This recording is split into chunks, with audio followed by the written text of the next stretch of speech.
অনুচ্ছেদ ৬১। ছেলেমেয়েরা নিজেদের মধ্যে কাজ ভাগ করে নিল। অনিল ও জিনাত তাদের বাড়ি থেকে দুটি বড় ঝুড়ি নিয়ে এল। শিশুরা চারদিকে ছড়িয়ে থাকা কাগজের টুকরো, ফাঁকা বোতল এবং প্লাস্টিকের ব্যাগ কুড়িয়ে নিল। তারা সেগুলো ঝুড়িতে রাখল এবং কাছাকাছি থাকা আবর্জনার ডাস্টবিনে ফেলে দিল। তারা জানত প্রতিদিন একটি আবর্জনার গাড়ি এসে ডাস্টবিন পরিষ্কার করে। সকাল শেষে পার্কটি অনেক বেশি পরিষ্কার ও পরিপাটি দেখাচ্ছিল। সেই দিন থেকে শিশুরা নিশ্চিত করল যেন তাদের পার্ক পরিষ্কার ও ময়লামুক্ত থাকে। অনিলের বাবা তাদের ফুলের বাগান তৈরি করতে সাহায্য করলেন। শিশুরা পালাক্রমে বীজে জল দিল। যখন ফুল ফুটল তখন পাড়ার সবাই খুশি হয়ে গেল। এক, কুড়িয়ে নেওয়া মানে কি? এ, সংগ্রহ করা। বি, জায়গা। সি, বহন করা। ডি, পরিষ্কার করা। ২, শিশুরা নিচের কোনটি কুড়ায়নি? এ, কাগজের টুকরো। বি, প্লাস্টিকের ব্যাগ। সি, ফাঁকা বোতল। ডি, আবর্জনার ডাস্টবিন। ৩, উপরোক্ত অনুচ্ছেদে দুঃখিত শব্দের বিপরীত শব্দ কোনটি ব্যবহৃত হয়েছে? এ, পরিপাটি। বি, খুশি। সি, পরিচ্ছন্ন। ডি, জ্ঞানী। ৪, পাড়ার মানুষরা খুশি হলেন কেন?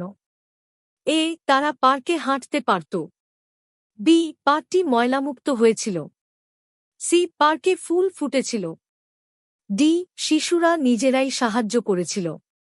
৫, তারা ঝুড়ি আনল কেন? এ, ফুল সংগ্রহ করার জন্য। বি, আবর্জনা সংগ্রহ করার জন্য। সি, সার বহনের জন্য। ডি, বীজ বহনের জন্য। অনুচ্ছেদ ৬২। একটি ঠান্ডা ও অন্ধকার রাত ছিল।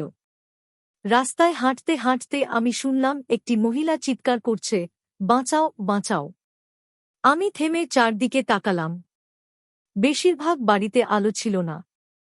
সবাই ঘুমিয়ে আছে বলে মনে হলো হয়তো আমার কল্পনা। আমি ভাবলাম এবং বাড়ির পথে হাঁটতে শুরু করলাম। হঠাৎ আবার সেই কণ্ঠস্বর শুনলাম, দয়া করে আমাকে মেরো না। টাকা নিয়ে নাও, আমার গয়না নিয়ে নাও, কিন্তু আমাকে বাঁচিয়ে দাও। তাহলে এটা আমার কল্পনা নয়, পাশে কোনো এক বাড়িতে কোনো মহিলা বিপদে আছে।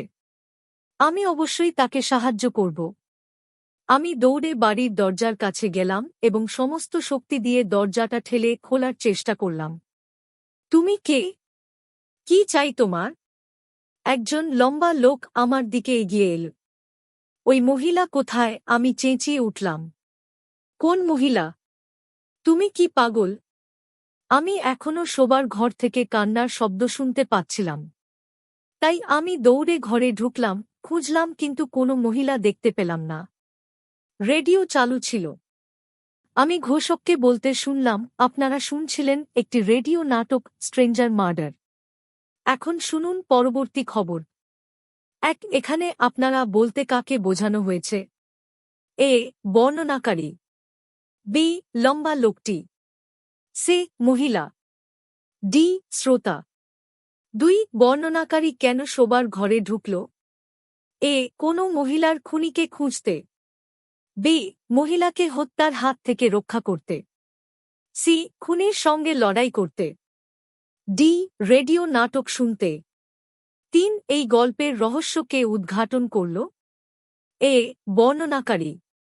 বি, লম্বা লোক। সি, কাঁদতে থাকা মহিলা। ডি, রেডিওর ঘোষক। ৪, বর্ণনাকারীকে বাড়িতে ঢুকতে বাধ্য করল? এ, তার সাহসিকতা। বি, সহানুভূতি।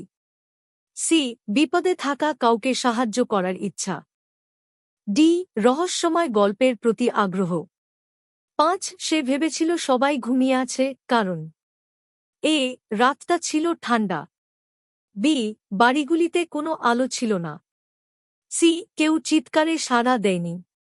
ডি, চারদিকে অন্ধকার ছিল। অনুচ্ছেদ ৬৩। আমি অনুভব করলাম আমি একা, যদিও ক্লাসরুমে অনেক ছেলেমেয়ে আরেকজন শিক্ষিকা ছিলেন। শিক্ষিকা হাসিমুখে আমার দিকে এগিয়ে এলেন। তিনি কোমলভাবে আমার কাঁধে হাত রাখলেন এবং জিজ্ঞাসা করলেন, তোমার নাম কি?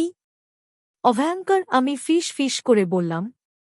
জোরে বলো যাতে আমি শুনতে পারি, তিনি বললেন। আমি মুখ খুলতে পারলাম না।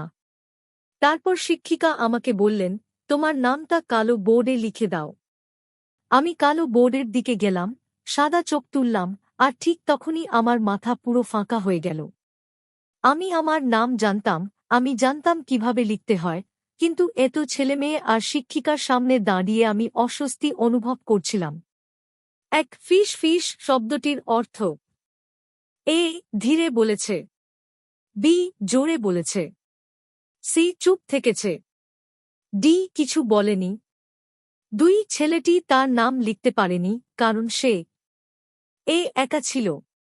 বি ভয় পেয়েছিল। সি অসুস্থ ছিল। ডি নার্ভাস ছিল। তিন এই অনুচ্ছেদের জন্য সবচেয়ে উপযুক্ত শিরোনাম। এ কিভাবে নিজের নাম লিখতে হয়। বি ক্লাসে প্রথম দিন। সি এক রোড শিক্ষিকা। ডি এক লাজুক ছেলে। 4 শিক্ষিকার ব্যবহার ছেলেটির প্রতি ছিল। এ সহানুভূতিশীল। B rude. সি অসহযোগী। ডি উদাসীন। 5 নিচের কোন শব্দটি বর্ণনাকারীকে বর্ণনা করে না। A nervous. বি অস্বস্তিকর। সি আত্মবিশ্বাসী। ডি ভীরু। অনুচ্ছেদ 64। একসময় মালওয়ায় এক রাজপুত্র রাজা বাস করতেন।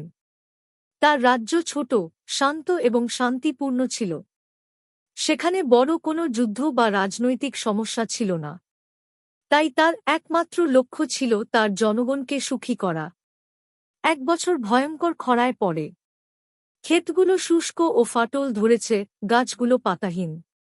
দেশে কোনো ফুল, ফল বা ফসল ছিল না। রাজা চিন্তিত ছিলেন। কিভাবে তিনি তার জনগণকে দুর্ভিক্ষ থেকে রক্ষা করবেন? সে নর্মদা নদীর কাছে গিয়ে হাঁটু মেরে প্রার্থনা করলেন, হে পবিত্র নর্মদা, আমাদের উপর বর্ষা বর্ষণ করো। আমার জনগণকে দুর্ভিক্ষ থেকে বাঁচাও। আমি তোমাকে আমার প্রথম সন্তানের বলি দেব। অনতিবিলম্বের মধ্যে আকাশ মেঘে ঢেকে যায় এবং প্রচুর বৃষ্টি হয়।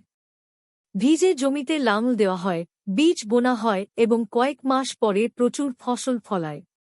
জনগণ আনন্দিত হয়। এক রাজা কি সমস্যায় পড়েছিলেন? এ যুদ্ধ। বি রাজনীতি। সি দুর্ভিক্ষ। ডি খাবার।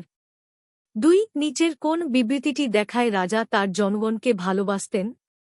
এ রাজা নর্মদা নদীকে তার প্রথম সন্তান উৎসর্গ করেছিলেন। বি তিনি তার রাজ্যের গুদামের দরজা জনগণের জন্য খুলে দিয়েছিলেন। সি তিনি প্রতিবেশী রাজ্যগুলোকে খাদ্য দিতে বাধ্য করেছিলেন। ডি তিনি ক্ষুধার্তদের খাওয়ানোর জন্য ত্রাণ শিবির চালু করেছিলেন।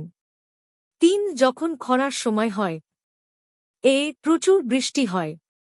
বি জমি শুষ্ক ও ফাটল ধরে। সি মানুষ খুব খুশি থাকে। ডি মানুষ বীজ বোনে। 4 রাজা নর্মদাকে কি জন্য প্রার্থনা করেছিলেন? এ শস্য। বি দুর্ভিক্ষ। সি একটি শিশু। ডি বৃষ্টি। 5 অনতিবিলম্বে এর অর্থ। এ অনেক আগে। বি অনেকক্ষণ। সি খুব শীঘ্রই। ডি অতীতে।